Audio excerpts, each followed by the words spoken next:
Welcome to the Boneyard with Steve Robertson. As always, I am your good friend and host, Steve Robertson, here on a wet Monday here in Starkville. We didn't get a lot of rain on yesterday until yesterday evening. Probably could have gotten the game in on Sunday, but you know what? I'm glad it worked out the way that it did, because with us playing a series this week, it starts on Thursday, and everybody in the SEC does, we get that extra day of rest. And I think that could be something very important at this juncture in the season. It feels so good to win, doesn't it? It feels so good to win, especially to beat Ole Miss again, which has kind of become an annual rite of passage. I ran the numbers a little bit yesterday. You know, Ole Miss has not won a series in Starkville since 2014. And so they win in 2015. And then from there on, it's pretty much been all Bulldogs. State 3-1 in 16, 4-0 in 17, 3-1 in 18, 4-0 in 19, 2-1 in 2021, as Ole Miss did not want to play the Governor's game that year, despite what other people may tell you. That's the truth. We went 2-2 in 2022, 3-1 in 23, and then last year, even though Ole Miss took the series, State beat them in a Governor's game and in Hoover, as you guys are well aware, and ended their season to finish the year with a 3-2 record against Ole Miss, and now 2-2 this year. So by my math, that's 26-10. Now, I have not gone back and done the numbers, but I suspect that they're probably accurate. But 5 of 25 years of the Mike Bianco era, they've lost a series. They've won the series against us. So I worked this back as far as 2007. And from 2007 to 15, they'd won the series 4 times. And then you go back a little bit longer. And anyway, 5 or 6 anyway. So the majority of the time, Mississippi State is beating Ole Miss on the diamond, 26-10. Since 2016, Mississippi State leads the overall series 268-213-5.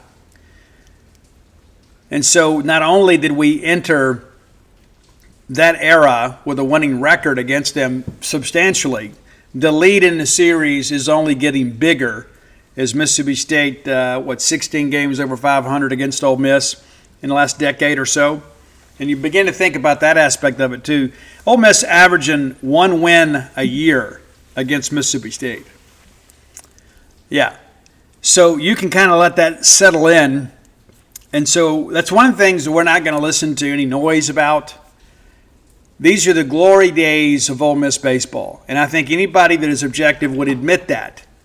The Mike Bianco era at Ole Miss is without a doubt the best era in Ole Miss baseball history. And I don't just because of the national championship year, but because, when Mike first got there, they kind of changed the way everybody recruited in Mississippi. And so they kind of jumped on us a little bit, and John Cohen comes in, kind of modernizes our recruiting approach, and things begin to change. And I remember then some big Bulldog donors saying, yeah, their window is closed now. So, yeah, we had to modernize things, and we did. And so when you look at this and you look at how this series has gone since 2016, I think you can say, you know what, no matter what, we still run this state. Even in a year that has been a little less than expectations, we still take the weekend series. So let's relive it all together, provide you a little insight as we go. And got a cool top 10 list today. I promised you guys a classic country list. I got a little bit of a twist on that, but it is true country. Okay, I'm not working in any technicalities, not any rock songs recorded in barns or anything like that. It'll be real country music. But wanted to kind of open the show with that, and then we'll look around the league and we'll look ahead to North Alabama. I don't think we should play the game. I've joked with some of our subscribers over at Gene's page, saying I'm hearing the Great Flight is coming, and that perhaps the murder hornets may arrive tomorrow. We should cancel this game, I don't know if we can take the RPI hit, but nevertheless, we are in a position now. And what's interesting, I go back to even before we went to Auburn. We're thinking, Florida, hey, we need to find a way to win that series. And the Gators are red hot. They are red hot right now. Nobody can, argue against that. But we felt like we needed to win that series because we felt like going to Auburn, getting 2 was going to be difficult. We only get 1 there to ultimately fire our coach. But we knew these last 3 weeks kind of favored us. Kentucky never plays well in Starkville, and Chris Lemonis has kind of owned Ole Miss the last decade or so, and really kind of throughout his tenure, dating back to the SEC championship game series of 16 when John Cohen was here. We have gotten the better of those guys, so we expect to win that series, and then you had last place Missouri. So we felt like these last 3 weeks were favorable for us, and then lo and behold, here we are. Missouri hadn't won a game in the league all year, and they're still tied for the SEC record. We said, hey, with the next loss, they'll set a new record in futility. Well, they won all 3 over the weekend. We'll talk more about that later. But all of a sudden, they get a couple of pitchers back and kind of settle some things. And I think some of the weekend had a lot to do with Texas A&M too, and not just necessarily, Missouri. But all that understood, great deal. And so now we get ready to roll. Got to go up there and get 2 out of 3. And, if you go up there and sweep, you can finish at 500 in the league. I don't think anybody expected that. At least most of our fans maybe didn't expect that a month ago. But here we are, controlling our own destiny as we're in the last week of the regular season. Let's thank our friends at Bulldog Burger Company, longtime sponsors of this show. We love them. They love us. It's a great relationship. It always has been. From the moment they opened until today, they've taken care of us. We can put our feet under their table, and they'll just take care of everything else. Integrity in pricing, great food, great price, great service, great atmosphere. What else could you want? Right? That's what you want. Those are the 4 big boxes that have to be checked when you have a night out or a lunch out with work colleagues or a night out with friends or family. You can have an adult beverage from the full-service bar if you want to. Have that glass of wine if you choose, or maybe a cold one. Maybe it's just a family night and you're out there with the kids just trying to give mama or dad a night off from having to prepare the food. Completely up to you. I don't know the dynamics of your family. But I know that a night out with your family, more times than not, beats just about anything. Just having somebody else just kind of do the heavy lifting, you can just kind of enjoy being together. It's time for you to have another moment together with the people you care the most about. 3 great locations to serve you: University Drive in Stark Vegas, Gloucester Street there in Tupelo, Lake Harbor Drive in the Ridge and Flowwood area. Have the spring rolls as your appetizer. They'll make you and everybody around you better looking. Find your own favorites. If you're a newbie to Bulldog Burger Company, let me advise you, get the Bulldog first. It's a good, straight-ahead, rock and roll American hamburger. And then you can branch out on your subsequent visits. Get that chocolate shake to go. You can ride that ride home with a smile. Bulldog Burger Company, the place where people go to meet. M-E-A-T. Okay. Let's get the unpleasantness out of the way first, and we won't spend a lot of time on this. We'll talk about the game we lost a little bit. And, Pico didn't have his best stuff. And I thought Pico was better last week, against Kentucky. And, State wins that game handily. But, you get into this Ole Miss game, and, we're right there with it for a while. And then things kind of get away from us. And here's what I learned about Ole Miss, watching them in person at Pearl. And I mean this, it's going to sound disrespectful, but I don't mean for it to be, because there is a place for a lot of different, body types and skill sets in college baseball. But Ole Miss has a lot of hitters maybe outside of Luke Hill, who I think is really good. I think he's really good. But and we knew that he would be. But they've got a lot of these big-bodied, and I hate to even say it, beer league, but that's kind of what it reminds me of. Guys that are just up there to just swing for the fences. And so they like to play up in the zone. And if you can get them to chase, it's some upward movement. If you have that ride fastball, you can get a lot of routine fly balls, and you can get a lot of swing and miss. There's a lot of swing and miss in that lineup. And a lot of it's because of the fact they're hunting the fastball almost exclusively. Will Furness, a little more polished guy, and we've kind of pitched around him. But if you really challenge them and give them a little eye candy and think, oh, well, here it comes, I'm hunting the fastball, next thing you know, that thing's got several degrees of rise to it, and then it's a swing and miss. And I think that's one of the things that made Evan Sierra so effective. We'll talk about him shortly, is he's able to kind of mix but also play up in the zone. I didn't think Pico got up enough, right? And so that hurt us a little bit. But, Hunter Elliott was good. Give him a lot of credit. Did a good job, for sure. And first time he'd ever pitched in Duty Noble Field, and probably last time. But, we open up right out of the gate. We walk Sanford, but then we get Hill to strike out looking, and Udermark flies out to center. You think we're going to get out of this thing. Get into a full count, and then Foley, the guy that, tied the game in Pearl against Ryan McPherson, hits a 2-run shot to make it 2-0. And again, you're a pitch away from getting out of this thing, and now you're down 2-0, and you get Reuter, the designated hitter, to ground out to third. But you're down 2-0. We come right back and answer. Fry grounds out to third. Reeves flies out down the left field line, and then Ace Reese homers to left to get State on the board. Sullivan, who had a difficult weekend, I expected him to do a little bit better at the plate, works the count, but ends up flying out to center field. But it's a 2-1 ball game. Pico, much better inning in the second. It's 1-2-3, and it's pretty efficient. He gets a 2-pitch out, 3-pitch out, and then 4-pitch out on Humphrey. So you're right back on schedule, and you're only down 1. Bulldog offense struggled a little bit against Elliott, and State goes 1-2-3 there in the second. In the third, Pico gets 2 quick ones, gets a strikeout, swinging of Chang. Sanford lines out to right, and then Hill singles to the left side on a 1-1 count. We get Udermark on 3 pitches. And again, 2-1 ball game now in the third. And again, a chance for us right here. Highfield walks, and everybody knows that he is one of the best athletes on our team and a threat to steal. And right now here I'm thinking, okay, with a left-hander up there, we need to bunt this run across, get Highfield in the second in the scoring position with less than 2 outs, give us a chance to score the run here. Do we bunt? Do we try to steal here? Elliott is very crafty, a veteran guy, even though he's missed some time.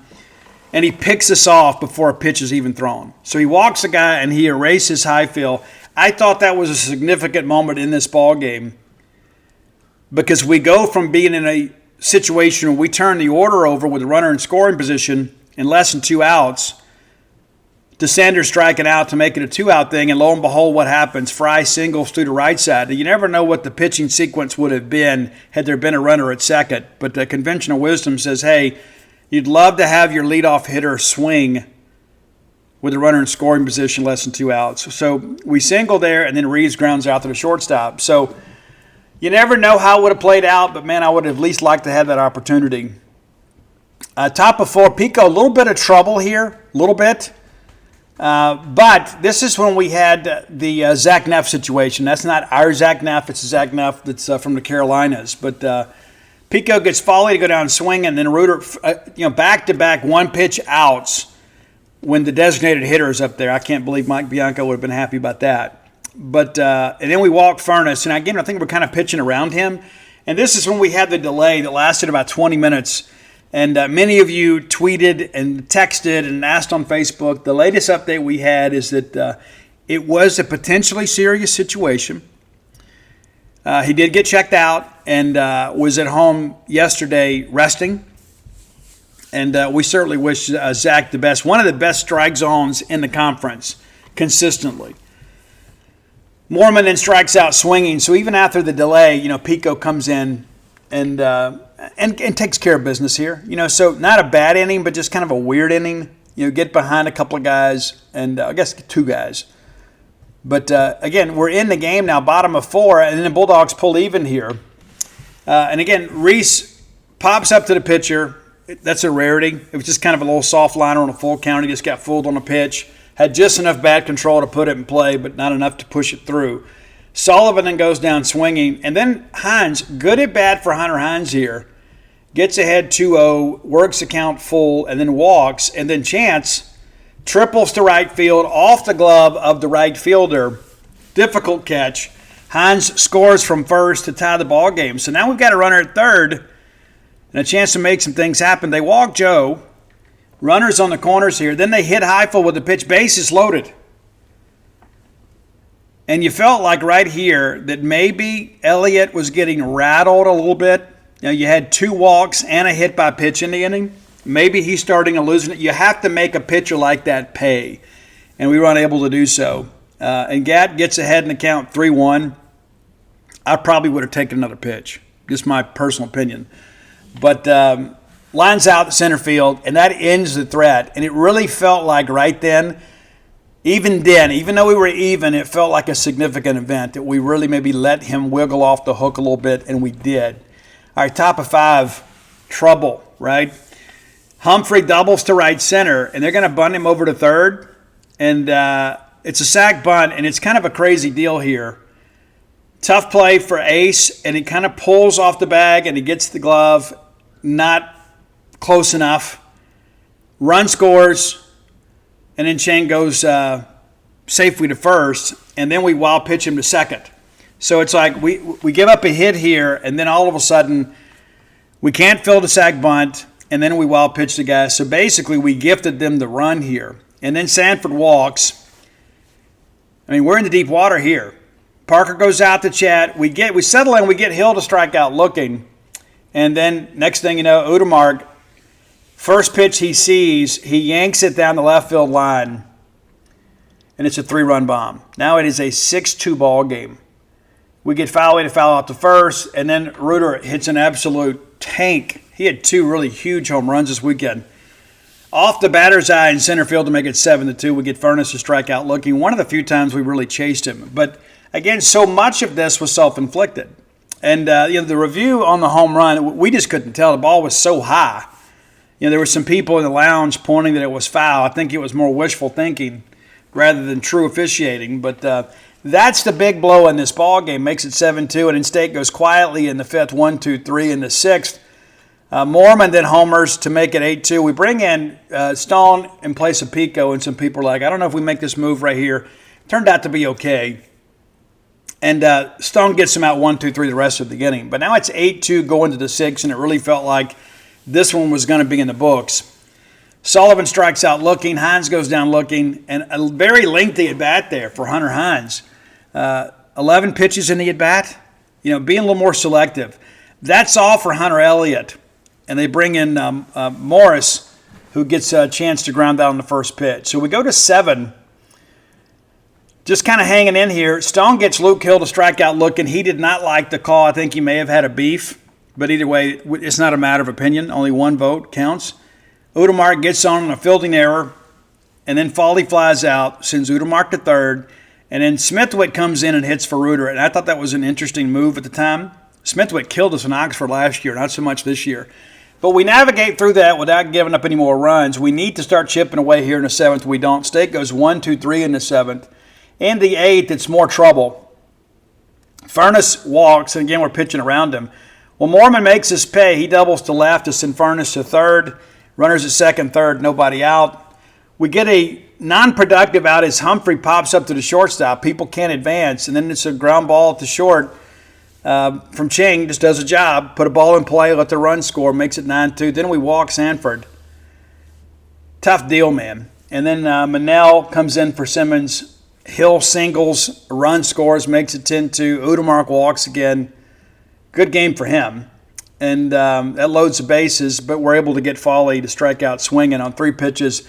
We've kind of figured out he struggles with the slider and kind of the right-hand spin. Really gave him a tough time. He got even in Pearl, but in Starkville, Foley just didn't do much. I think the book is now out. Bottom of 8, Garrick Fry homers to right, and that was an absolute tank of a home run. Reeves doubles down the third baseline. And so you think, okay, maybe we can make this thing a little more interesting. 10-3 ball game now with a runner in scoring position. Reeves flies out down the line. Sullivan then singles to left center. Reeves scores to make it 10-4. They go out and talk, and then they plunk Hunter Hines. And now you start thinking, okay, man, we can make this thing a little more manageable. They change pitchers, or I guess the coaches come out here. Chance strikes out looking. Powell walks to load the bases. Again, bases loaded, 2 outs. We put in Reed Stallman for a Highfill, and he goes down swinging. And you're sitting there thinking, counting in your head, bases loaded. A backside gap double right there probably scores 2, maybe 3 runs, and you're within striking distance going to the 9th. Not to mention, you never know what would happen over the totality of the inning. But another missed opportunity. That's twice State leaves them loaded. And that's really, in many respects, part of the subplot of this game. Pico didn't have his best stuff, and they had a couple swings that went their way, and we didn't get the big hit when they mattered. In the ninth, Smithwick singles, and then we get the double play here because it is the strike 'em out, throw 'em out variety. And Ole Miss not a team that steals a lot of bases. And then Mormon goes down swinging. In the ninth, State goes quietly, 1, 2, 3. 3 ground outs, and that's your ball game as the Bulldogs drop game 1 of the doubleheader in the series 10-4 to the Ole Miss Rebels. All right, let's get to game 2. That's a little more fun to talk about. I thought the Bulldogs played well in this ball game. Pitched it about as well as we could, right? As you guys are well aware, Evan Sierra named the SEC Pitcher of the Week this week, and he certainly should have been. No ifs, ands, or buts about it. All due respect to the rest of the league, but Evan Sierra, performance of a lifetime. And, what is it about that, right? I mean, it's like every time that we have, like, some big win over Ole Miss, whether it be, like last year, Brooks Auger has one of the greatest pitching performances that I have ever seen in my life in person. And then you have Evan Sierra. I think of Jacob Billingsley a few years back in the Mayor's Trophy game. I mean, there's always somebody that kind of elevates their game that helps you out, that maybe is not a guy that you're expecting to be a frontline guy, but he gives you a frontline performance, and that was the case with Evan Sierra in Game 2. So it doesn't start out great. Sanford singles back up the middle, but then we turn a double play. And how much better have we been in the middle infield turning double plays over the course of the last few weeks? I mean, really, really, I think Gatt and Sawyer are really kind of learning to develop some chemistry and work together here. Yeah, no doubt about it. And middle infield, we look really good right now. And then Humphrey goes down swinging. So we faced a minimum. We get in the first. State goes down 1, 2, 3. A couple of those are punch-outs in lengthy at-bats. And that's the thing that I go back to this.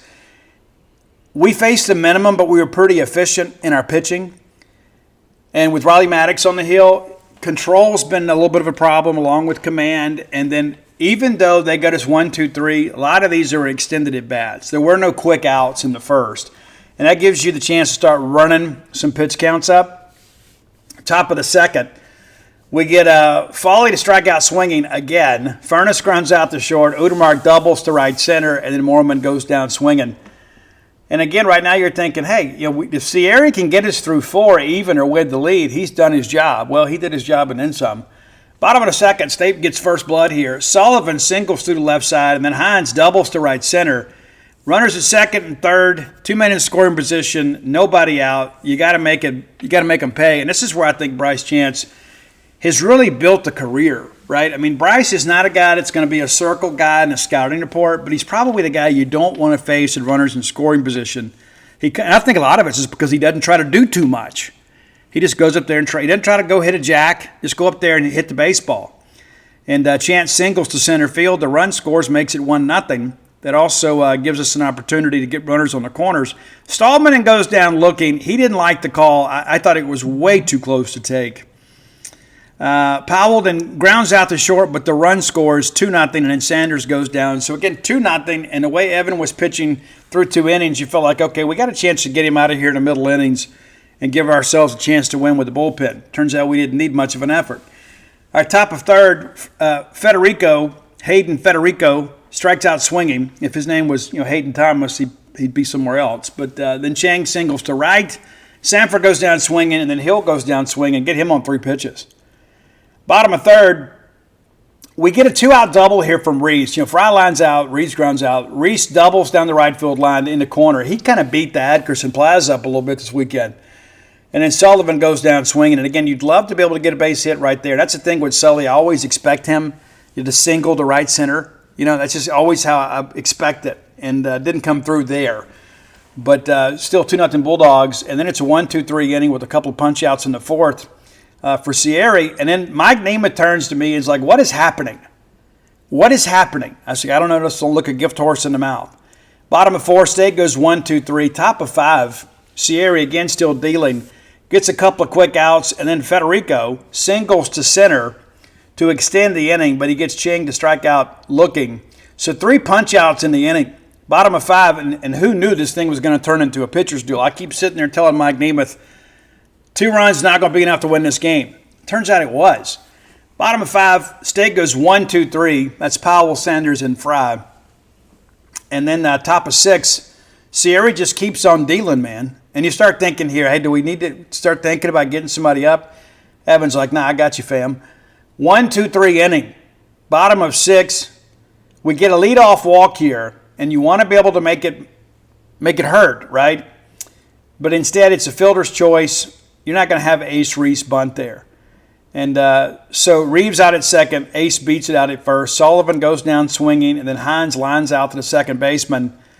And that's it. So again, late in the innings, you want to play for one. We had an opportunity to do so and just couldn't get it done. Top of 7. Foley goes down swinging. Furness strikes out looking. And then Udemark singles to the right side, and you're thinking, are they going to go get him? No. He gets Mormon to fly out. Routine fly ball to center. Through 7 complete, it is 2-0. And Evan Sierra looks like Dakota Hudson up there. Bottom of 7, we needed to try to get some insurance here. Chance flies out to center, and then Stallman is walked on 4 pitches. We pinch run with Highfield, and then Powell singles to the right side, and this is where I think it matters. Highfield's speed makes him pay. He gets all the way around to third. So runners on first and third, you just need a routine fly ball to right. Instead, we get a ground ball to short, and Ching steps on the bag and throws to first, double play. Again, another opportunity for us to get some insurance. And if you're like me, I'm thinking this might hurt us a little bit. Well, Sierra stays in here, and he gets Smithwick to strike out swinging. He pinch hit for Ching. And then Samford singles to center field, and Luke Hill isn't hit by the pitch. You're thinking, okay, this is it. We're done, right? We're done. 2 on, 2 outs. Let's go get somebody. Parker goes out there and tells the kid, hey, it's your game. It's your game. Everybody pats him on the back. He stays in the game. Very next pitch, he gets a pop-up to Sawyer Reeves in left center. And it's a destiny run. Because that ball off the bat, I thought was surely going to be just a little bloop single. But Sawyer Reeves runs that thing down. What an incredible effort. And I told you guys at the beginning of the year, you're watching him through the fall and the spring, he's just a ball player. And he proved it there. A guy that wants to win. Runs that thing down, saves at least 1 run, keeps it a 2-0 ball game. Bottom of 8. And how many times do you see it happen? Like you make the great defensive play late, and the baseball gods reward you. It's true. So it's a ground ball to from off the bat of Fry to Ching, and it's an error. And he beats it out, and they go, we're going to challenge this. And he was initially called. Let's see here.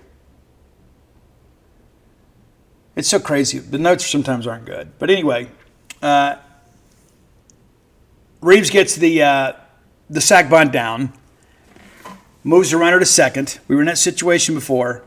Reese flies out to center. Now the runner's at third. And a lot can happen. There's so many ways you can score from third. When you're at second, about the only way you can score is on a base hit. When you're at third, a lot of things can happen, right? You can balk them home. You can have a wild pitch. You can have a pass ball. You can have a sac fly. There's a lot of ways things can happen, right? And so they make a pitching change, and O'Brien comes in to run for Garrett, and then Sullivan is walked. So base is loaded again, right? Well, instead, if I got that right, yeah, Fry goes to third. Yeah, Sullivan walks. Then Hines singles to right field, and run scores. And then Chance follows with a single, and another run scores, makes it 4-0, and then Chance still second. And I'm perfectly okay with that because they're not going to throw down, and if they do, you got a chance to score from third. Then Heifel goes down swinging. So 4-0, and I think everybody felt a whole lot better going to the 9th in this ball game. Everybody. We bring in Big Ben Davis. He gets Foley. We walk Foley. One of the few times he got on base all weekend. Furness, then an infield single, a ball hit to the 6 hole. There's just no play to be made. And everybody's getting a little bit sweaty, right? Udemark flies out to right. That sends the lead runner to third. And then Mormon flies out. So it's an RBI sac fly. But let's be honest, this ball game is over. And then Federico strikes out looking, and a lengthy at bat there. And that's your ball game. State wins 4-1 to even the series. And as we get ready to leave, at that time you guys were thinking, okay, we're going to play Sunday at 1 o'clock. Well, before we even got done with post-game, we're getting reports that we're going to play Saturday at 7. I thought the university did a really good job communicating that out. We didn't have quite the crowd. Of course, the Friday night crowd, 7th largest crowd in NCAA history. We love our baseball around here. So I wondered a little bit about the matchup with Carson Ligon and Ole Miss for some of the things we talked about early.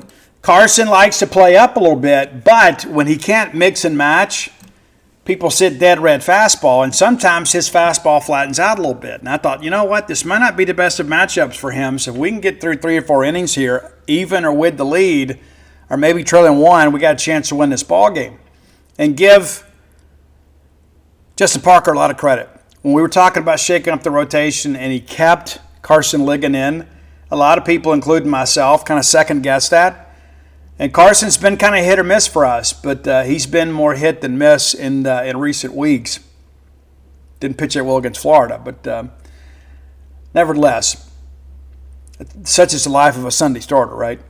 All right, so top of 1, Carson gets a fly out to center, and then Hill singles to the right side, and then Udemar goes down swinging. Furness walks, kind of walking around, pitching around him a little bit, and then Foley goes down swinging. Gets ahead 2-0, and then I don't think he saw a fastball the rest of the day. Bottom of the first, leadoff single from Fry, and then Reeves sacks him over to second. Get a chance here, right? You got a runner at second, less than 2 outs. They walk Reese, and then we hit into a double play. Worst case scenario there. Top of second, Ole Miss goes 1-2-3. Carson with 2 punch outs, and they get him. Bottom of the second, State with a 1-out double from Bryce Chance, and then Stallman fouls out to third, and then Powell lines out to center. Now, you at least like that productive out, right? At least. But still, no score in the ball game. Top of third, Chang singles to center, and then Sanford flies out down the left field line, and then Hill grounds into a double play, the 4-6-3. Great turn there at second. And again, middle infield, you got to be strong up the middle. It's true. Kind of a crazy thing here. Sanders is hit by the pitch. I didn't think it was even debatable. They called him back and said, no, foul ball. We have to review it.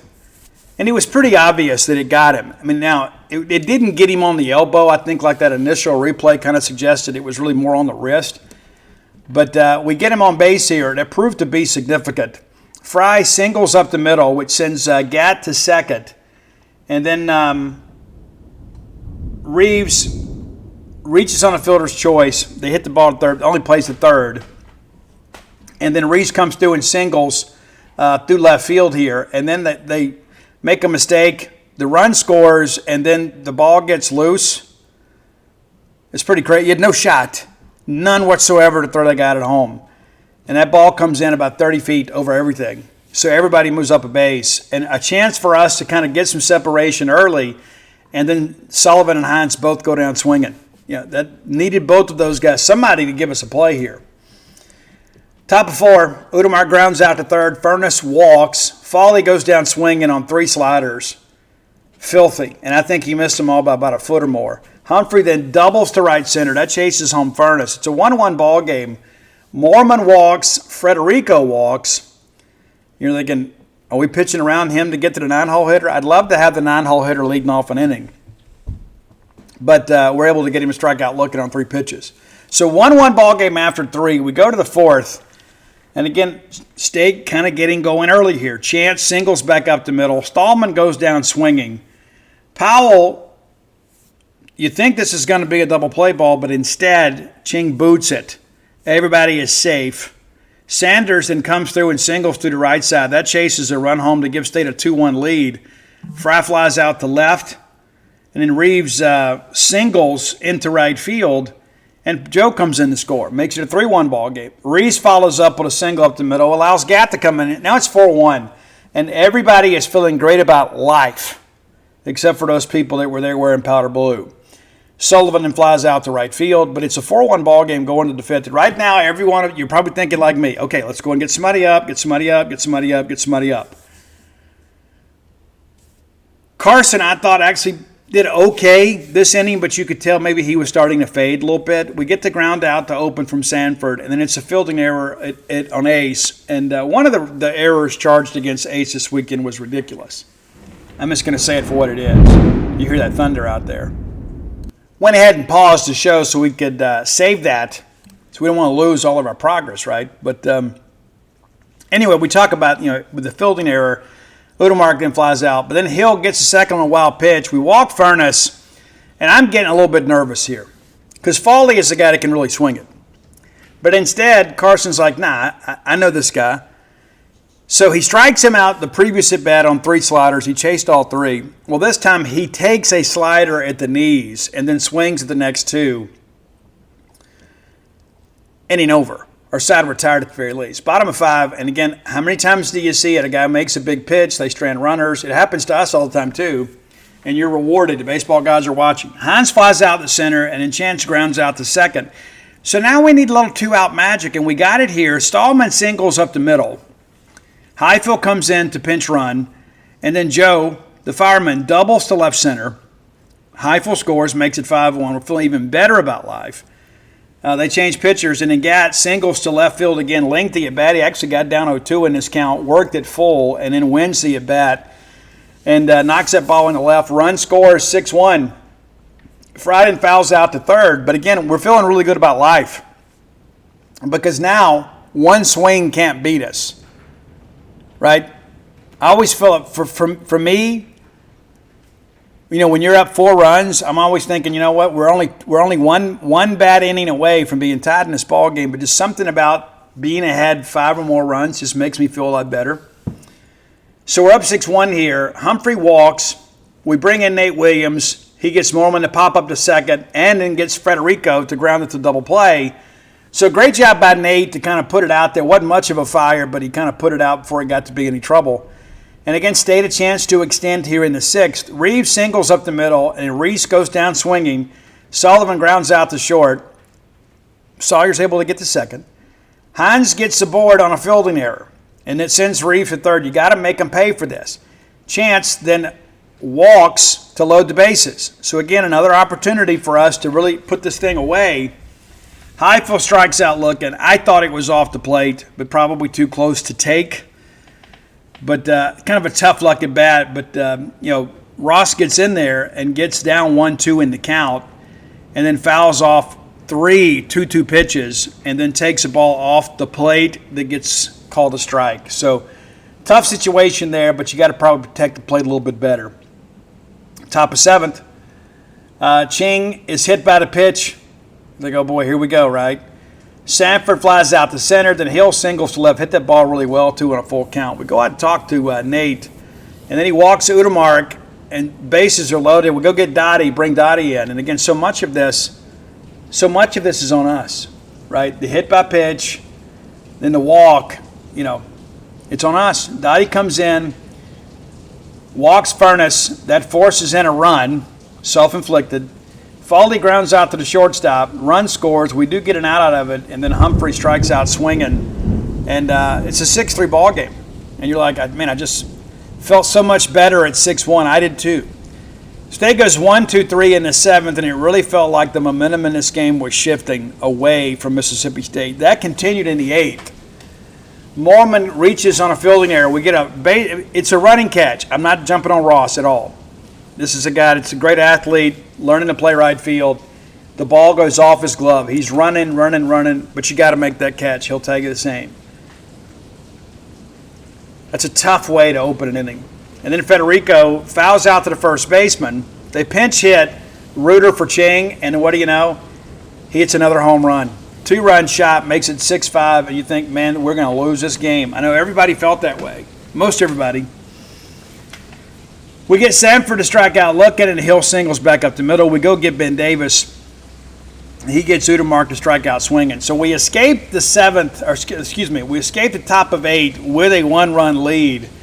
And there's going to be drama in the 9th, so you're hoping that we can get a little insurance here. Reeves goes down swinging. Reeson doubles down the right field line. Again, just kind of pokes it down there in that right field corner. You think, okay, here we go again. We got 4 and 5 coming up. Somebody's got to make a play for us. Sullivan flies out to right, and Hines strikes out swinging. That's kind of a familiar refrain, to be honest with you, this weekend. You know, more times than not, when those guys came up with a runner in scoring position, we didn't get the big hit. We ultimately won the game, but if we're going to make it anywhere in the postseason, we're going to have to be more consistent in the middle of our order. Top 9, every one of you I know was just kind of chewing your nails off. Furnace walks is kind of a pitch around type scenario. But we didn't want to walk Smithwick. But we did. This dog of mine is really unhappy about this weather. But Smithwick walks, and now there's 2 men on. That's the tying and winning run, or go-ahead run, on base with nobody out. And again, it's all self-inflicted. It's not like they're just tearing us up. We bring in McPherson, the comeback kid, who had the scenario at Pearl. He was just trying to close it out, couldn't get it done. He gets the double play ball. Man, 4-6-3 right there. Gets you 2 quick outs, but now the tying run is at third. We walk Mormon to set up the freshman-on-freshman matchup with Federico. Ground ball to short. Reeves grabs it, steps on the bag. Game over, series over. Bulldogs win, Bulldogs win, Bulldogs win. And it feels so good to win. But, really, really, really, really good result. But there was so much of that, it just kind of felt like it was on us. So we kind of let them get back in the ball game. And we talked about that earlier in the year, right? You need guys to kind of figure out how to win. You need guys to learn to step up. And I think that's what you're seeing over the course of the last month is guys that are no longer scared to win. Guys are willing to go in there and get the big hit, make the big play. And, again, a lot of people are like, where would we be if we'd had that earlier? But Bulldogs now 31-20 overall, 12-15 in the league. Ole Miss 34-17, 14-13 in the league. But very, very, very, very good result. And I would have loved to have gotten a sweep. It's just so difficult to sweep in the SEC, even especially in these rivalry games. And, again, give tip of the cap to Hunter Elliott. So time for our close with Blair, player of the weekend. And we got a couple of guys we could go with here. But I think we're going to go with Ryan McPherson. I think we're going to go with Ryan. And Blair Chandler is my friend, your friend, our collective friend in the mortgage industry. Blair's number, 601-500-2344. Again, 601-500-2344. Get his 24 years of expertise working for you. He'll be your advocate with underwriting. He'll go construct your loan to give you the best chance of approval. It's always good to get that pre-qualified letter so you know exactly what you're dealing with. Your real estate agent knows exactly what you're approved for. It makes the process so much easier. That's one of those life hacks nobody tells you about when you're a kid. Get pre-qualified. You don't want to be out there shopping above your means, right? Blair's also a guy, too, that understands exactly what your needs are. Right, very sensitive to what you want to do. So whether you're looking for your first home, your next home, or your retirement home, look no further than closewithblair.com. He's a Bulldog through and through, rides a wave of emotion just like you do. He's very happy about the weekend, as you are as well. And so if you've been thinking about doing something or making the dream of home ownership come true for you, don't overthink it. Just turn to Blair Chandler at closewithblair.com. Yeah, we're going to go with McPherson, and I'll tell you why. It's a young guy with electric stuff, and you may forget this, but he was absolutely dealing in Pearl. I mean, absolutely dealing. And we get to that ninth inning, and you probably felt like I did. It's going to be so great to beat Ole Miss. We really need this. And I really believe losing that game was kind of like the final domino to kind of like start this process. And then, of course, you're thinking, okay, we need to make preparations, and then you go drop that series against Auburn, and it's like, hey, the decision's kind of made for us, Like people say, you fired me, well, I think you fired yourself, right? But you go back and look at this game at Pearl, and it was ridiculous, man. Ryan McPherson goes 3 1/3 there, gives up 5 hits, 2 runs, and most of those come in the ninth. 6 Ks, no walks in the game. And, we entered the ninth there just kind of feeling good about life. Every one of us felt that way. It's never over till it's over, right? I mean, we all understand that. But, man, you get bottom of 9, and you get Udemark to go down looking, and then it's a single and then a home run, and then you're out of the inning, but it's a tie ball game. It's crazy how that works. I mean, he gives up 2 hits and 2 runs in the 9th inning as a 7-5 lead evaporates. But how about the kid coming back, getting back on the mound? That one had to be special to him, even though he didn't grow up in Mississippi. When Ole Miss got the better of him, and tip of the cap to them, they got the better of him, and he comes back and closes out the series finale, and you could tell by his emotions how much that meant to him, and that is going to mean even more as we move forward, as his confidence begins to grow. So congratulations to Ron McPherson, our Close It Blair player of the weekend. All right, time for today's Top 10 list, as always, brought to you by Calido Guitars. That's Calido Guitars.com. That is a Mississippi State-owned and operated company out of Lake Jackson, Texas. That's right, I've actually met with the owner, and great guy, got family still here in Starkville, gets back from time to time, invited me down to go see the facility when I was out there covering baseball in Houston. We just couldn't get it together, a lot going on those road trips for me, but nevertheless, man, so proud to partner with them, and they're going to give you some incentive. Not that you need any, right? Great instruments, exemplary service, expertise before, during, and after the sale. Absolutely outstanding company to do business with. I've got a guitar stand for them. You need one too. You don't need just to have your guitar leaning up against the wall, even if you don't play it that often. It's harmful to the guitar, right? But maybe it's time that you upgrade your setup, right? Rather than just going to some online company that's not going to be there to be your friend as part of your musical journey, you need to call on Calido Guitars. Great service, again, before, during, and after the sale. Whether you're looking for a new guitar, a guitar case, a guitar stand, gig bag, strings, whatever you need guitar accessory-wise, you can find it at Calido Guitars. And let me give you some incentive too, courtesy of Calido Guitars.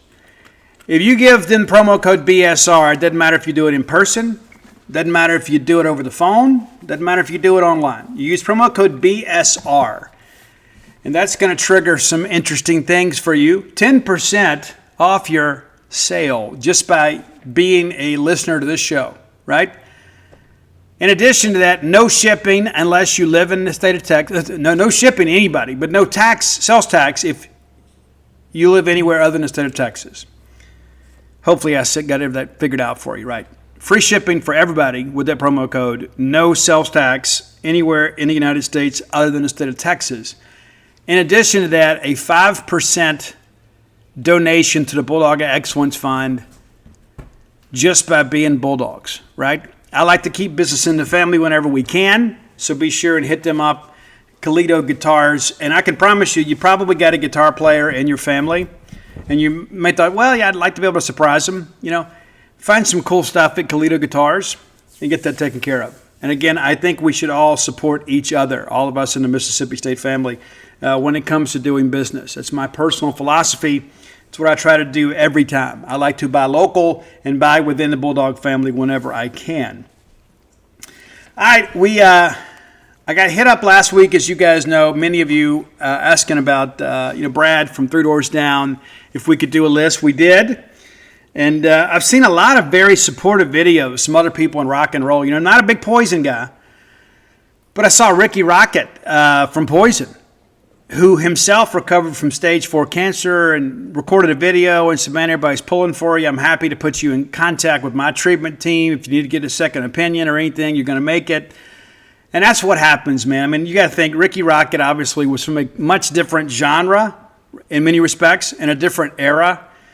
But in times like these, people that we love, it kind of allows us to kind of huddle together on behalf of them. So happy to do that. And again, wishing Brad the best. But one of the many people that said, we got to do Three Doors Down, Steve, said, hey, man, how about a classic country list? And so I thought about that over the weekend. And I decided, here's what I'm going to do. I'm going to do the top 10 country songs from my daddy's 8 tracks. I know I'm aging myself, right? But who cares? I was alive through that. And you young whippersnappers of the day with your on-demand music, all we had was 8 tracks and AM radio. And so there was no rewind or fast forward, really. You had to just go from program to program. You remember that? And so you had to listen all the way through. And so you learned to like a lot of different songs as you patiently waited for your favorite song to come up. So we've come a long way in technology since then. And so our first track today is not actually a song. My dad was a huge Jerry Clower fan.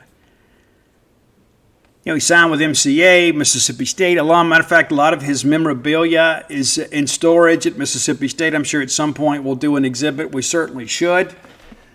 But I thought, my dad loved Jerry Clower so much and Ledbetters. And my dad at the time worked in Yazoo City. And, we've all been all around Liberty, Mississippi.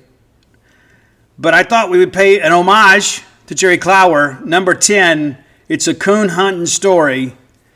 And you all know it. Knock him out, John. You know the story. Number 9, I remember being a kid, and we didn't listen to this 8-track that often.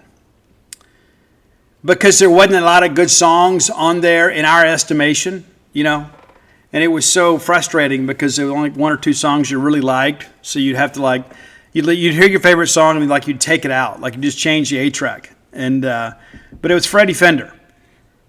Freddie Fender, Wasted Days and Wasted Nights. That's not even Freddie's real name. Maybe you don't know that. It was my dad's name, but it wasn't Freddie Fender's name.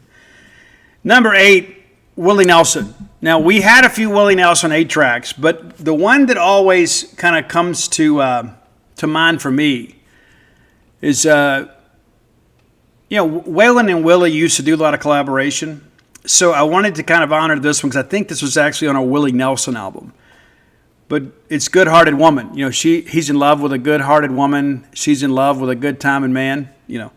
That happened a lot back in those days. A lot of good-timing women these days. But back in those days, weren't as many party girls. Let's just say that. But, we had to get Willie on here. And number 7, my dad had a couple of Jerry Reed 8-tracks. One of them was the comedy special. And then, of course, you had the one that was Eastbound and Down. You're from Smokey and the Bandit that everybody knows so well. But the song that I remember, I don't even think my dad really liked this song as much because it's got a little bit of attitude to it. It's only a couple minutes long, but it's When You're Hot, You're Hot.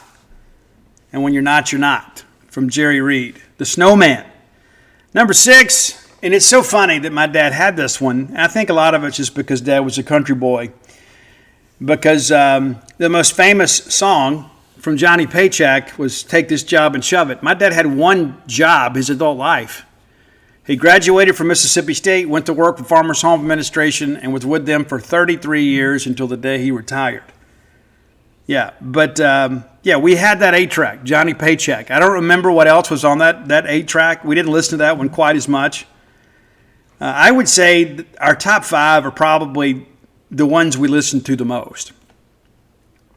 I remember Waylon Jennings' Ramblin' Man album, and he had a cover on there of Midnight Rider from the Allman Brothers. And to be honest with you, the first version of that song that I knew was the Waylon Jennings version. And then find out, the Allman Brothers did it. So I got into the Allman Brothers after I got into Waylon Jennings. But on that Ramblin' Man album, there was a song that my dad used to really like. I don't know why. There are just some songs, you look over there and your parents are singing along. My kids have seen me sing along to just about everything, even Avril Lavigne. But it's Rainy Day Woman from Waylon Jennings. A little bit of a deeper cut, but I think you'll have fun with it. Number 4, my dad was so incredibly proud of this particular artist, one of Mississippi's own. And it's so interesting to go back and think about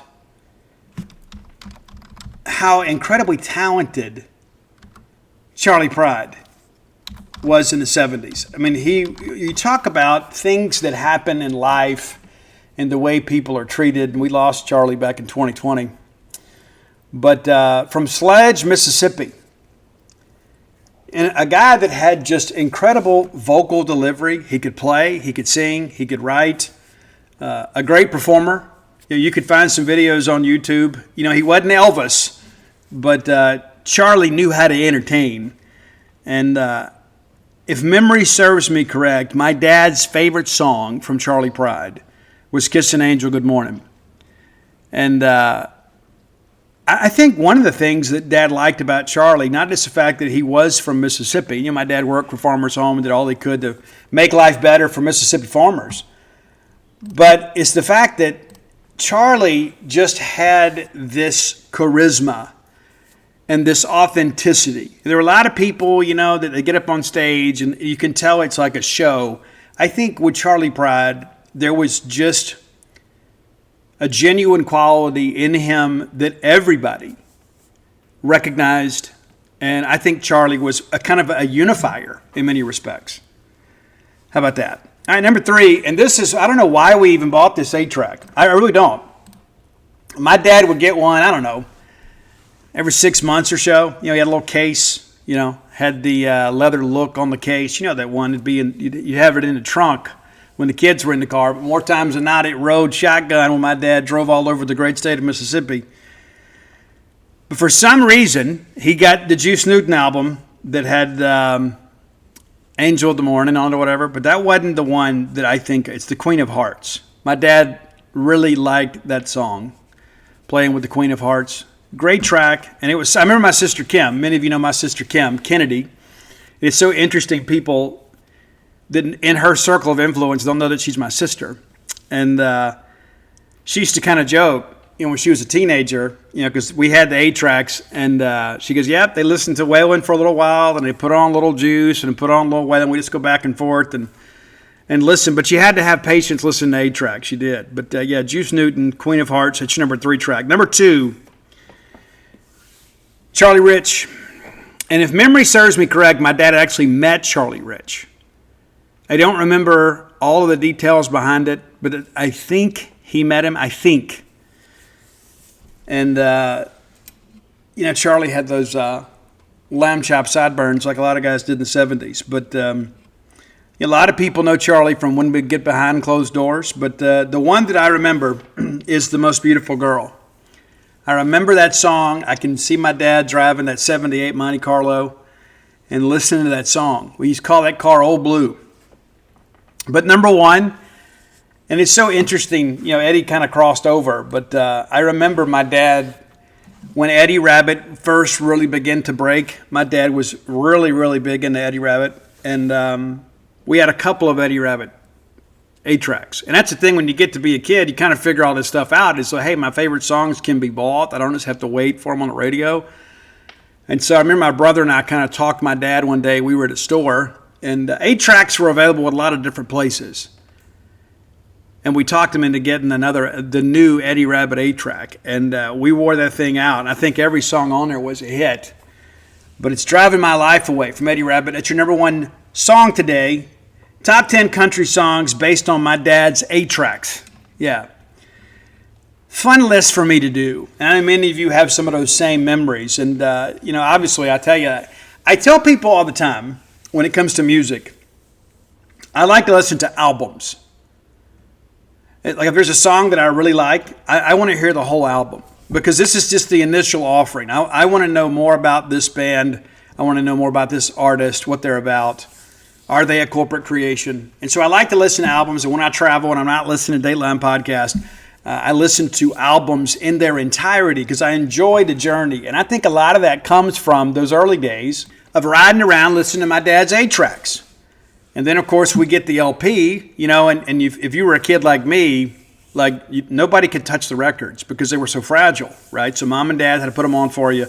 And they weren't going to go over there and keep moving the needle back so you could hear your favorite song again. So you had to get comfortable listening to the whole side, and then they would come flip it over for you. And eventually, you got old enough you could handle it yourself. And that was a lot of fun for me. But, we learned to take the journey with the artist and not just with the top 40. And I think that's still an important thing today, even though I think music is very watered down. Like, I love the new Sleep Token record. Love it. Love it. Love the previous one, Take Me Back to Eden.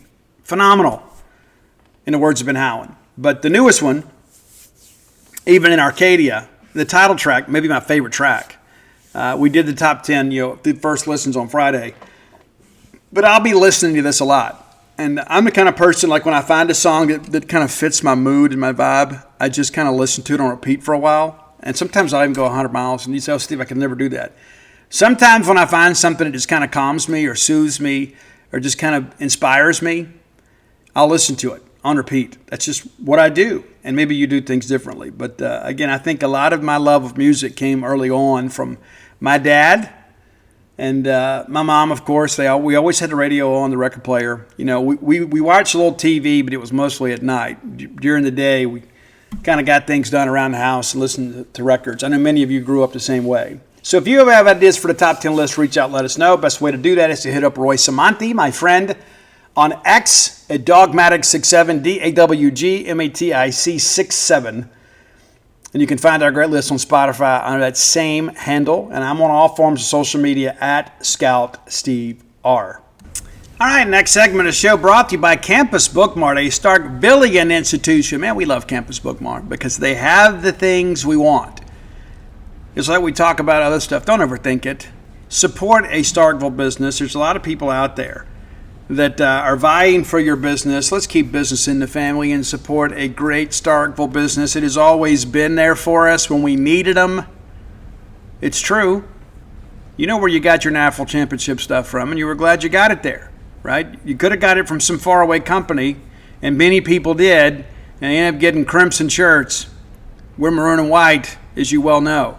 Miss Kathy Brown understands what true maroon looks like. She outfits that store in the latest and greatest Mississippi State fashions. When you need Mississippi State merch, look no further than Campus Bookmart. Next time you're in town, go by and see their smiling faces. If you can't make it to town and you'd still like to support a Starkville business, which we highly recommend, visit them on the World Wide Web at campusbookmart.net. And by being a loyal Boneyard listener, we'll give you a phrase that pays. That is BSR, which stands for Beautiful Steve Robertson. That gets you free shipping on all orders over $75. Any order less than $75, absolutely incomplete. Another plug for those diploma frames you're forgetting. Don't forget, I talk about it so much, you begin to think, well, I'll do it later. Do it now. Do it today. Diploma frame from Campus Bookmart. Let's take a look around the wild weekend in the Southeastern Conference, and we'll talk about what it all kind of means for us. We're going to need every RPI point we can get. And that's true. And so it's not just about who you play, but it's about who the teams you play. They change the formula. And there's still some imperfections with RPI. Everybody knows this, not some big surprise. There's some things that we're going to have to do. Maybe we switch over to KPI, which is probably a better metric. One of the things that I think we should do is I think that every school in the country should be able to drop their lowest 3 RPI games, win or lose. Because we talk about growing the game. You hear that a lot. We're going to grow the game. I think the way you grow the game is you give teams some incentive to play those smaller teams.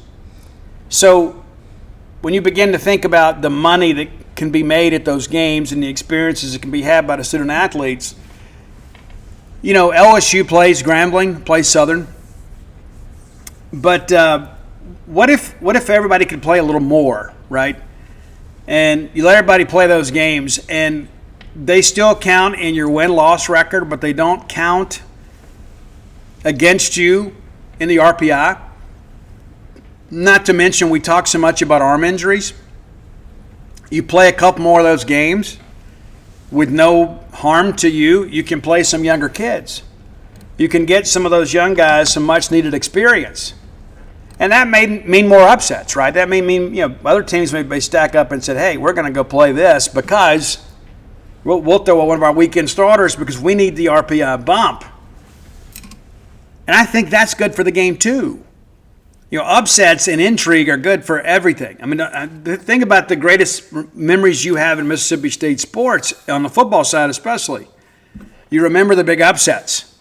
Now, some of that's because we've been an underdog a lot of those games, but the reality of it is I think it's good for the game, and I think it's an easy thing to do. It's just like, hey, put this disclaimer in everybody's calculations, bottom 3 RPI games, win or lose, do not count against you when the NCAA reviews your resume. Makes perfect sense to me. And then you wouldn't have all these games last week of the season getting canceled, including Mississippi State's game against North Alabama. Now, we have been absolutely inundated with rain. And I've been joking again, I think the murder hornets are coming tomorrow around 5. But we've canceled the game. We're not alone. And you see it the last 2 weeks of the season because people that are on the bubble thinking, we can't afford to take an RPI. This is the system the NCAA committee set up so you can fix it. It's not like you're just dependent on Warren Nolan or D1 Baseball's RPI. You can fix this and say, hey, this is what we're going to do. And then you wouldn't have all these games canceled because if you could play them with no penalty, you'd play them, right? You certainly would. Let's look back at the weekend that was. Last time we were together, we weren't exactly sure what to expect. And that's the fun thing about following college sports, right? You just never know. The only thing that we knew Friday morning is that Auburn had destroyed South Carolina 24-2. That's all we knew. And I'll be honest with you, I think there's a lot of lay down in South Carolina right now. There were some games that were really competitive. They got absolutely embarrassed this weekend. They got embarrassed. And I think there's some lay down in Texas A&M. We'll get to that. Auburn, 11-10 winners in game 1 of the doubleheader. And again, South Carolina kind of got up off the mat a little bit. Bo Hollins 4 for 5. And the truth of the matter is, it doesn't matter how bad you lose game 1. And that's why you see some gaudy scores sometimes on Friday because teams get separation. And you don't want to throw any big arms because it doesn't matter how bad you get beat. The loss all counts the same. And fans don't like it. They get embarrassed. But listen, I'd rather win on Sunday, right? If I lose on Friday, I don't want to go chase the game. Like if I'm down 6-7-2 in the 7th, I'm not throwing another arm. Not going to happen. Unless I begin to figure some things out offensively and we begin to kind of chip away. I'm going to go throw a young guy, let him get some work. I'm going to go throw a guy that maybe is coming back from injury, let him get some work. I'm not going to go out there and throw my best relievers just so the margin of defeat is somewhat helped. Doesn't make any sense. But give South Carolina some credit for getting up off the mat. They get down in this ball game and came back late, scored a couple runs, and they tied it in the 9th, and then Auburn walks it off 11-10. About the Mississippi State game. Game 1, we got beat 10-4. Vanderbilt and Tennessee, what a contentious series this proved to be. Liam Dole from Tennessee gets the win. Big performance for him. He goes 7 innings pitched, strikes out 12, doesn't allow a run. And then they pull him from the game, and Vanderbilt kind of makes a push late. It's a 3-0 ball game when he leaves. Vandy gets 1 in the 8th, 1 in the 9th, but no more. Hunter Inslee, 2 for 4 in the ball game. As Tennessee gets game 1, and we really felt like, I did anyway, that Vanderbilt offensively couldn't win a shootout with Tennessee. Tennessee's pitching has kind of been up and down. Numbers making the rounds too. That kind of a historic season in stolen bases against Tennessee. And those are the kind of things that just absolutely just drive you crazy. But big win for Tennessee, and they move up a game on Vanderbilt in the standings. Auburn gets South Carolina to sweep the series 11-3, 18 hits for Auburn. They have got the offense working. You go back and just look how gaudy these scores were, 11-10, 11-3, and then 24 to whatever, right? That's a lot of runs against anybody, but against an SEC opponent, and Auburn in a great position right now. No ifs, ands, or buts about it. Eric Guevara had some big at-bats against us. He goes 4 for 5 in the finale. We talked about this Oklahoma-Kentucky thing. I thought Oklahoma might get them, but what a great response by Kentucky. You come to Starkville, you're hoping at least get one, you don't get any, and then you've got to go back home and play a top 25 team in Oklahoma that had been playing pretty well, an Oklahoma team that had just beaten Ole Miss, a team that came into your ballpark and beat you. But Kentucky wins the lid lifter 4-3. And it's so interesting. 6 of the 7 runs were all scored in the 3rd inning. Oklahoma goes up 2. Kentucky answers with a 4 spot. And that's it, other than a single solitary run there in the 5th. So very well-pitched game. Jackson Novy in relief gets the dub there. Let's see, Missouri and Texas A&M, probably the shocker right? The biggest shock of the weekend in all of college baseball. And I think there's trouble afoot in College Station, to kind of speak in Aggie language. But former Mississippi State reliever Xavier Lovett gets the win in this ball game, and it was nuts, man. And I think Missouri winning this game on Friday beat A&M down for the rest of the weekend. You look up, man, it's 6-1. Like, middle innings, A&M's cruising. You're great, man. Laviolette hit a couple of home runs. Texas A&M just kind of teeing off on Missouri pitching. Everything is lovely, man. And we're going to the ninth. We just need to get 3 outs, and we'll go home and get us in a good position to take a series. It's 6-3, baby. Let's get it done, right? Everything is great. No, everything is not great. It's not great at all. Because the Missouri Tigers decided, you know what, hey, we're not going out like a bunch of punks. So they get a single, they steal the bag, there's a walk, and there's a hit by pitch. So you load the bases. So you've already got the tying runs on base without recording an out. They make a pitching change. And then Lovich, the best player on the Missouri team, gets an infield single. Run scores, bases still loaded, nobody out, 6-4. And then Pierre comes up, doubles to right field. The game is tied. Nuts, man. It's tied. They walk, they load the bases again, they get a strikeout, and then they get a ground ball, and it ends up being a fielder's choice because they can't field it clean. And guess what happens? 2 runs score to make it 8-6, and then a wild pitch makes it 9-6. And then you get into the ninth, and A&M goes quietly in the ninth, and this is one of those losses that absolutely takes the wind out of your sails. Nobody wanted to be the first team to lose to Missouri because everybody's, well, they've been so bad. They've gotten some guys back here and a couple pitchers in the last couple of weeks. We're going to talk more about Missouri later in the week. But Sam Horn is back. Josh McDevitt is back. Those guys have been back a couple of weeks now, kind of working their way, and they were both really good over the weekend. But, Missouri snaps the streak 1-24. Georgia annihilates Alabama in Tuscaloosa 19-3. I mean, just absolutely goes in there. And listen, it was a 3-1 ball game in favor of Alabama, and then they put up a snowman in the 5th, does Georgia. We talk about how Georgia's offense doesn't travel. Well, it did in this game. 8 in the 5th, 3 in the 6th, and 7 in the 7th as they mercy rule Alabama and limit the Crimson Tide to 3 runs on 4 hits. Good ball game, right? And you think, I know how this is going to go. Florida and Texas. How about Florida going in there just punching Texas right in the face? A lot of people don't realize how hot Florida is. And again, we kind of got them going. But Pierce Coppola, a guy that's been out, all of SEC is back. And that's, you talk about curtains, right? Florida looks like a team that could go to Omaha. And give Kevin O'Sullivan and his staff a lot of credit. They were 1-11 in the conference. They're now 12-13. 6 runs in the first and really never looked back. Interesting, right? And about Mississippi State, winning game 2 of the doubleheader. And then, the late game, LSU and Arkansas ends up going 10. LSU walks it off to win it 5-4. That's big, really big. But some bigger things were coming. So we get into Saturday, and of course, we're getting ready to wrap things up because we've already played 2 on Friday. Kentucky gets another from Oklahoma. Again, Oklahoma comes out hot. A couple runs in the first. Kentucky answers with 4.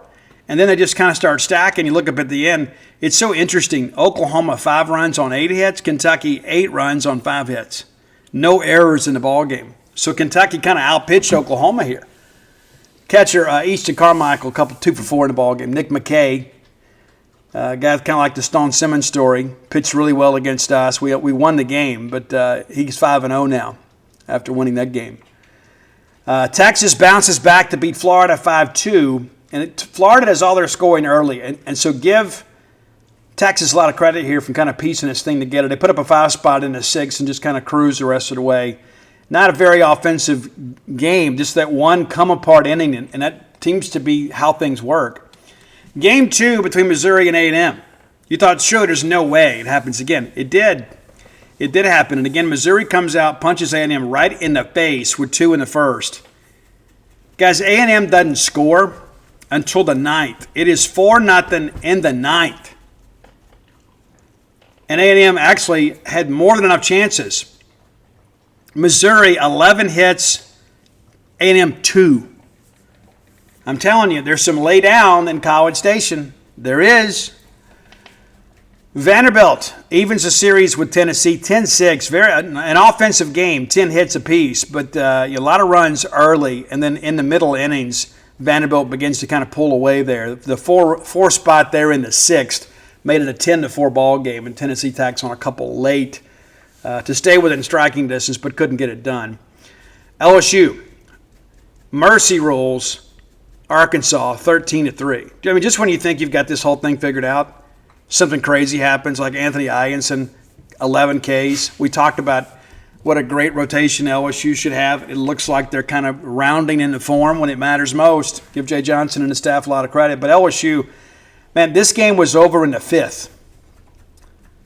Yeah, 3 in the first, 2 between the second and third.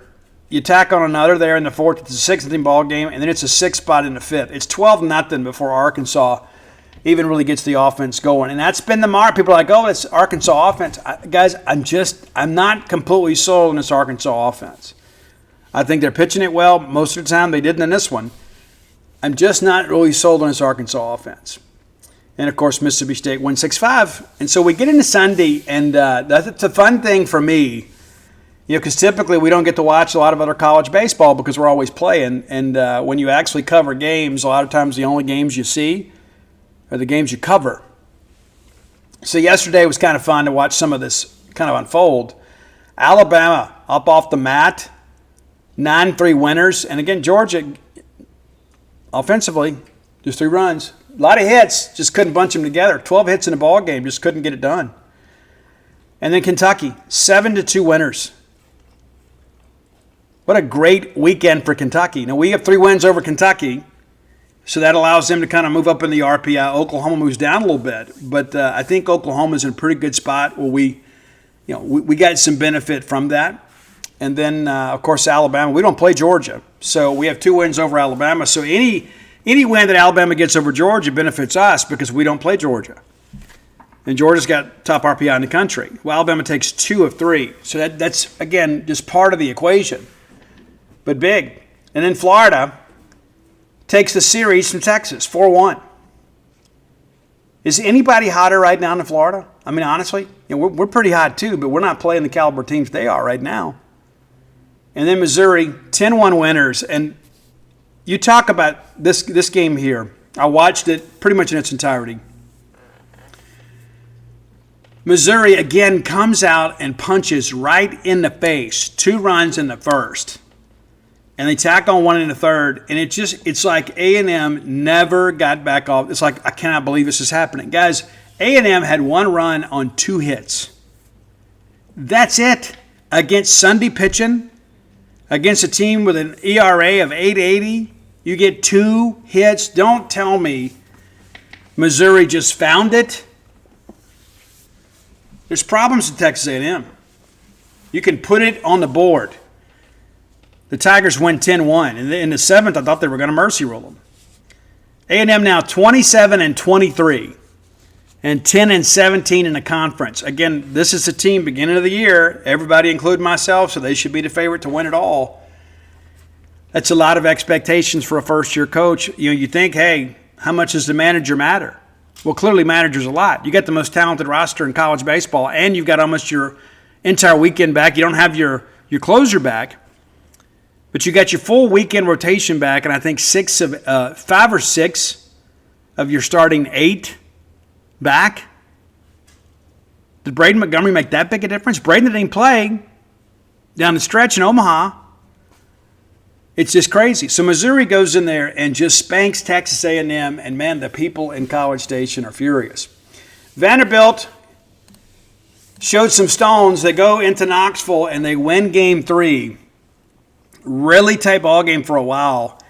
Vanderbilt tacks on a big insurance run in the 9th, and even though Tennessee had, winning runs on base, They get a big punch out to end it. Vanderbilt takes a series, a little bit chippy afterwards, but, everybody just woofs. Nobody ever does anything. And then Arkansas salvages the game from LSU 7-4. He said, well, Steve, I heard all that, but what does it all mean? Well, South Carolina gets swept 3 games to none by Auburn. Vanderbilt goes to Knoxville, takes 2 out of 3. The Sooners go to Lexington and get swept. Georgia went to Tuscaloosa, and they lose 2 out of 3 to the Tide. Arkansas goes to LSU, loses 2 out of 3 to the Tigers. Florida goes to Austin and takes 2 of 3. Ole Miss comes to Mississippi State, loses 2 of 3. And Missouri, the biggest story in college baseball, takes 3 from Texas A&M. Nuts, man. So it's interesting, too, kind of looking at how everything is kind of playing out right now. State right now, and Dave Murray will have a column up a little bit later. If we played today, like the tournament started today, we would face Kentucky and Hoover in game 1. And then the winner advances to play Georgia. I'd love to play Georgia in Hoover. I would. I think it'd be great. And the way that bracket sets up, you might can make a bit of a run and just improve your, your resume. So let's take a quick look ahead. I'm sure there's going to be a bunch of games that are canceled tonight.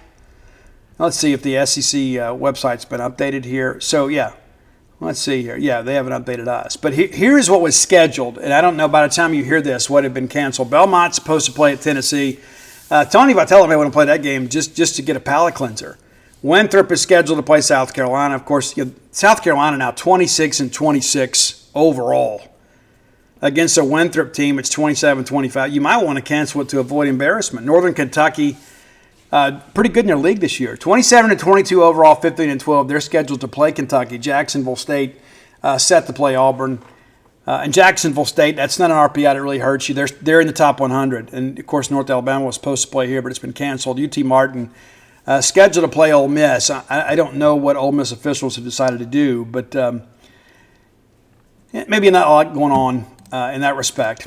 And then we look ahead. Everybody's series this week starts on Thursday. Everybody, in advance of the SEC tournament, every series starts Thursday and runs through Saturday. And that's one of the reasons I'm glad that the schedule worked out the way that it did for us over the weekend. We get an extra day of rest. So here are your final SEC regular season matchups. Texas A&M will be at Georgia. Now, Texas A&M has had some big road series wins. After getting punched in the mouth last week, this is one of those that A&M doesn't help us no matter what they do. But the reality of it is have you ever seen a team like this? And I think Kendall Rogers has said they're on the danger of being the ever preseason number 1 and not make the tournament. And Georgia loses 2 out of 3 last week. They'll be ready to go. That'll be an interesting weekend. Could be home run derby down there. Alabama will visit Florida. I don't know if there's anybody right now that I would not want to play in Gainesville more than Florida. I mean, and what I mean by that is just to go on the road. To go visit somebody, maybe LSU, I would not want to go play Florida right now at their place. They are absolutely red hot. We talked about South Carolina, how bad it sucks right now. They get LSU. Number 1 LSU. And, we think back when we played those guys, how did we let that thing get away from us? We did. But South Carolina, a chance to go play former coach Paul Maneri at Founders Park, and there won't be anybody there cheering for South Carolina outside of the concession stand attendants and the baseball parents. There won't be anybody there. Nobody. Of course, State goes to Missouri. Kentucky's at Vanderbilt. That's a sneaky good series right there. And we don't play Vanderbilt, right? So we need Kentucky to go in there and get every win they can because we're going to need every RPI point we can get. Texas goes to Oklahoma. That'll be interesting. Auburn goes to Ole Miss. And, we'll talk more about this later in the week. Auburn now ranked number 6 in the country. I thought they would be better. I did not think they would be as good as they have been. And then Tennessee goes to Arkansas. Now, you talk about a series after a couple teams that have been a little bit frustrated. There you go. It's crazy the way this thing works. If the chalk holds, we're going to kind of end up where we expect to be. But there's some crazy things that could happen, and we'll talk about that later in the week. State could actually play their way into a bye in the SEC tournament. And that's nuts for a second. I mean, just think about it. That could potentially happen. And you start looking about what's ahead of you. Well, Florida's a game ahead of us. A&M's 2 games behind us, right? So you begin to kind of work through this. Can we catch Florida? Probably not. Oklahoma's 13-14. They got to go play Texas. That's a rivalry series, but I think we want Texas to win it. There's no chance to catch Texas, but you can catch Oklahoma, even though they won best 2 out of 3. Maybe be a scenario where you could leapfrog them. Kentucky 13-14. We kind of need them on the RPI side, but you know what? The better side of that is to be ahead of them in the standings. Ole Miss 14-13. You're a game back of those guys. 2 games back, pardon me. But you take care of business and get a little help, you could be in a scenario where you end up being in a better position in the postseason. Alabama is kind of hanging in there at 15-12. But again, you look at these series, there's going to be some wild series this weekend, and there'll be a sweep that comes out of nowhere. There always is. But a lot of jockeying for position. And one of the things I think is important to understand, too, a lot of people saying there's only going to be 4 or 5 top 8 national seeds from the SEC. And you start thinking about that. Well, Texas, Arkansas, LSU, I think are certain. Vanderbilt could play their way out of it against Kentucky. Georgia, getting A&M coming in there. I think if I had to call it today, I would say Texas, Arkansas, LSU, Georgia, and Auburn. I think that's the way that I would go. I think Kentucky finds a way to kind of upset the apple cart with Vandy. I know their metrics are good, but it's tough to overrule that. It really is. So we'll see how things go. Final segment of the show brought to you by the Stark Vegas Clubhouse, the best place to stay in the Golden Triangle without any question. We've stayed there. We stayed there for New Year's, had all the kids, all the grandkids come in. We had a blast just kind of watching movies, playing games, cooking food, hanging out by the fire. You owe it to yourself to make those memories with your own friends and family. You do. So be the linchpin within your friend and family group, and you just kind of take it on yourself and say, hey, here's when these availability dates are, and we need you to pick one. Okay, so we talked to Julie, and her and Mark can be here this weekend. We need you to be there. And you know what? Another thing to think about too, and maybe you hadn't thought about this. Summer League baseball is coming up, right? We got the new park up here, and so begin to think about that. Wouldn't that be a great way when you got the tournament up here to book the Stark Vegas Clubhouse, and then multiple families could share in the expense and the joy of staying at the Stark Vegas Clubhouse. Just Google Stark Vegas Clubhouse. And when you do, their Facebook page auto-populates, and you can kind of peruse through the pictures of all the amenities available to you and your guests. Also, some booking options are going to pop up, right? And Airbnb, VRBO. You book through the Evolve website. I can save you some money. Promo code BSR10. Beautiful Steve Robertson, the number 10. Get 10% off your stay. But, man, this place is 5 minutes away from the Mississippi State campus, the full-service kitchen, the wet bar, that incredible back porch area, and then the fire pit area. 6 bedrooms, 2 baths, soon to be 3. It's a great place to stay, and it's a lot of peace and quiet out there, plenty of parking. And I'm serious, baseball parents. You probably were just thinking, hey, let's just go get a hotel. You start thinking about this aspect of it. It makes it more of a communal thing and makes it a lot easier, right? I think. A little less expensive, too. So everybody kind of work together. The Stark Vegas Clubhouse, the best place to stay in the Golden Triangle. So we were going to do our North Alabama preview, but the game has now been canceled. And I share that with you because, I thought last year we played the game, and I think it hurt us. And let me tell you why I say that. The D1 Baseball Committee put out last year the directive, hey, do not cancel these games, we're watching. And then everybody canceled the game and nobody was penalized. We played the game and were penalized, thinking it was going to help us in the eyes of the D1 Baseball Committee. And as I've learned in the months since then, in the years since those deliberations took place, we were not given proper due. There was just some people, it's like, nope, 4 quad 4 losses, not even going to consider them. And I really believe that they put Scott Strickland in an impossible situation. Hey, you can get 11 teams in, or you can have another host. Well, Florida, of course, was 11 team in, And so at the end of the day, it's our own fault, right? Not for playing the game, but for losing to Central Arkansas. For losing to Air Force. We should have won those games, right? You can't leave it in the hands of the committee. But last year, and I've had some people who wanted to argue with me. Trust me on this. I had some people who said, oh, no. I spoke to people who would know this whole East Carolina Campbell thing last year was a real thing. And they notified Campbell in the morning hours they're canceling a game that night. And I'm getting like about half-inch rain, in the evening hours, overnight hours. It was stupid. And then the AD of East Carolina sits on the D1 baseball committee. And so there was no intentions of playing that game. It's just so hypocritical. It's like you put it out there. It's like, hey, we're watching. Don't cancel that midweek game. And then they did. And they didn't do it. And I'm told the folks at Campbell said, hey, we'll play the game at 1 o'clock.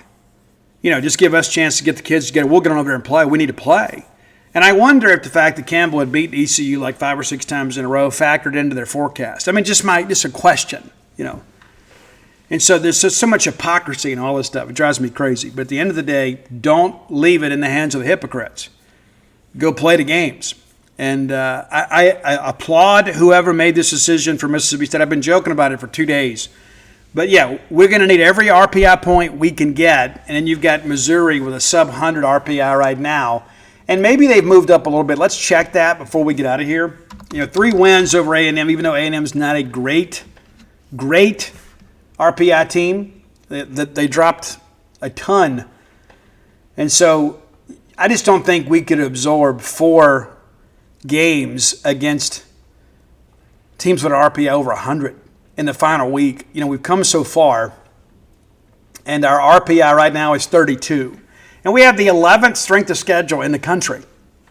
And so we're going to finish up the non-conference, pretty good standing. We have 7 quad 1 wins, 7 out of 16. We're 7-16, pardon me. I don't know where this quad 3 loss is. I have to look a little closer at that. But they have us with a quad 3 loss. We're 6-1 against quad 3 and 14-0 against quad 4. So we didn't have maybe that terrible loss, but I'm just curious who they're counting, and we'll do the research on that. But at the end of the day, that kind of goes back to what we're talking about. You want to play these games. You want us to play these games. You want us to grow the game, and then we do, and you end up playing some teams that are kind of beneath your station. But, I don't think we had like that bad non-conference loss this year. I mean, I hated losing to Southern Miss and Troy, but those teams have been in the top 25 pretty much throughout the year, And so, just taking a cursory glance at this, I don't know where this quad 3 loss is. Oh, I do. It's South Carolina. Yeah, South Carolina. That's where it is. Their opponent, their RPI is 74. So it took me a second. You don't expect an SEC opponent to be that far out, but they are. So there's your answer. Nothing you can do about that. But right behind us is Kentucky at 33. And it's still interesting. State takes a series, but Ole Miss's RPI hangs in there at 17. And so that's going to dip, I think, after playing Auburn, who has the number 2 RPI in the country and the number 1 strength of schedule. I think Auburn's going to go in there and take that series.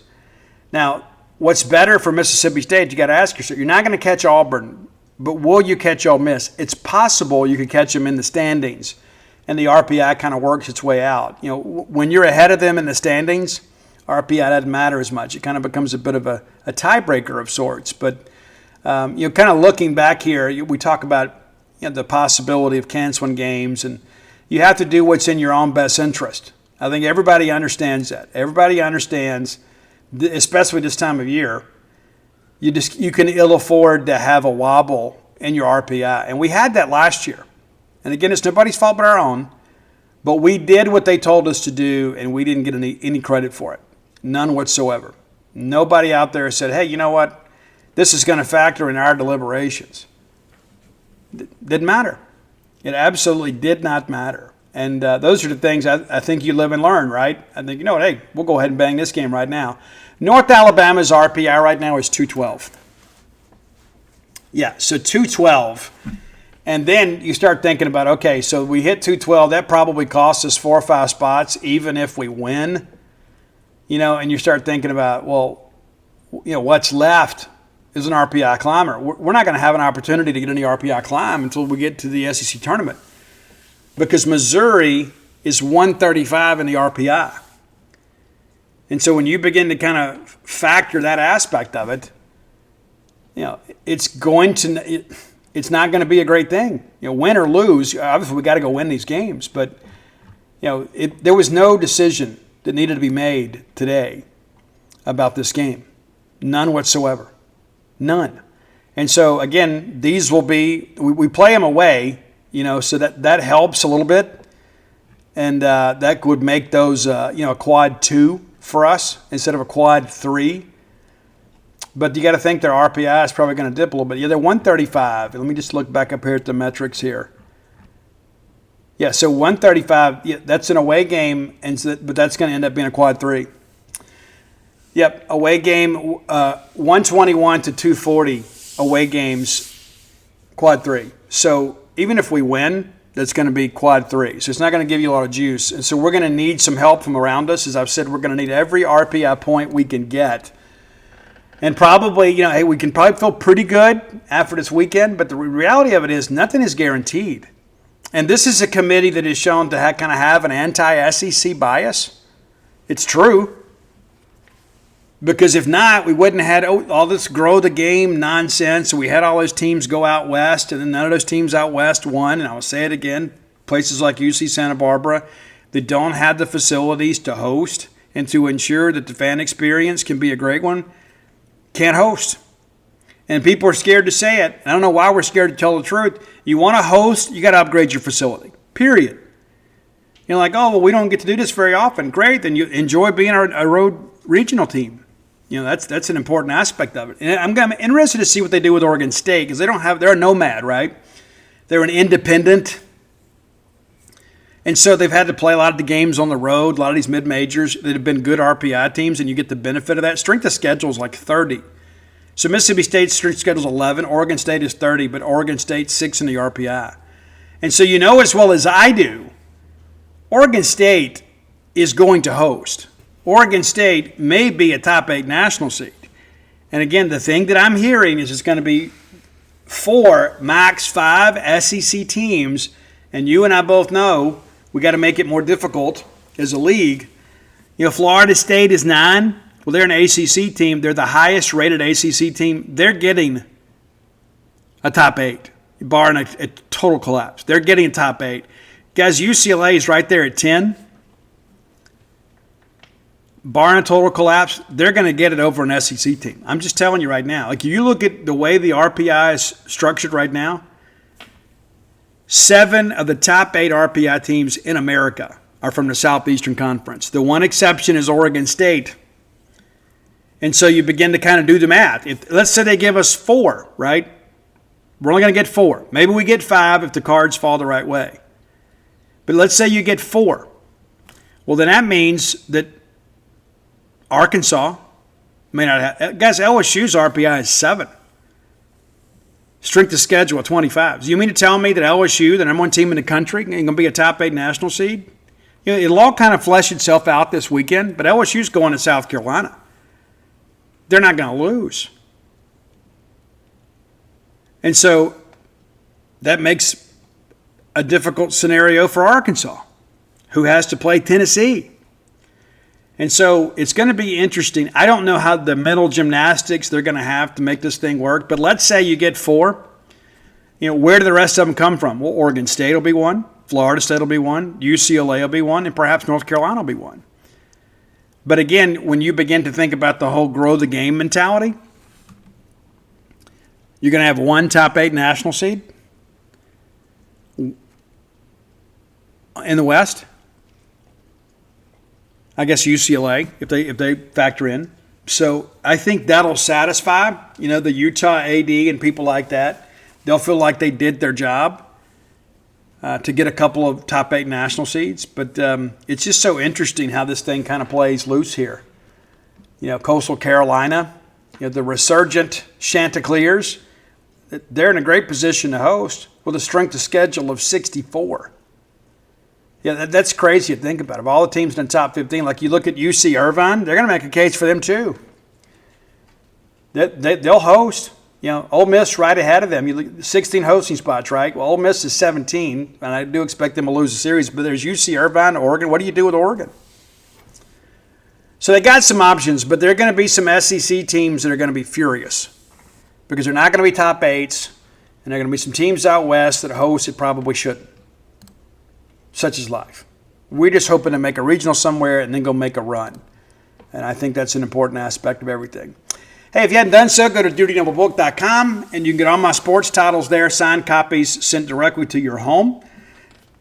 And When the Bottom Falls, also there. So if you're a person who likes an underdog story, or you're a person in recovery, or maybe you just want to read something cool, that's there for you too. Come float with us at True West Float Spa of Starville. We had our biggest week ever this past week. I had to go work at the spa. As soon as the rain delay was announced, Dana's like, hey, I need you to come here. Yeah, come here. We're rescheduling the game. I need you to come help me. And we did a great time as I hit the mic. But thank you guys so much for your support. I got a very happy wife. She's very tired. But, I like having to go up there and help, right? Being required to go help, not just going out of the kindness of my heart, but being required to go up there and help her run that operation. Best week ever. And again, you guys have made her really happy and probably made your own wives and mothers very happy. Phone's ringing off the hook. And appreciate you guys so much. Until next time, let's all live our lives in a way we make more friends than enemies, and people can see a difference in the way we live.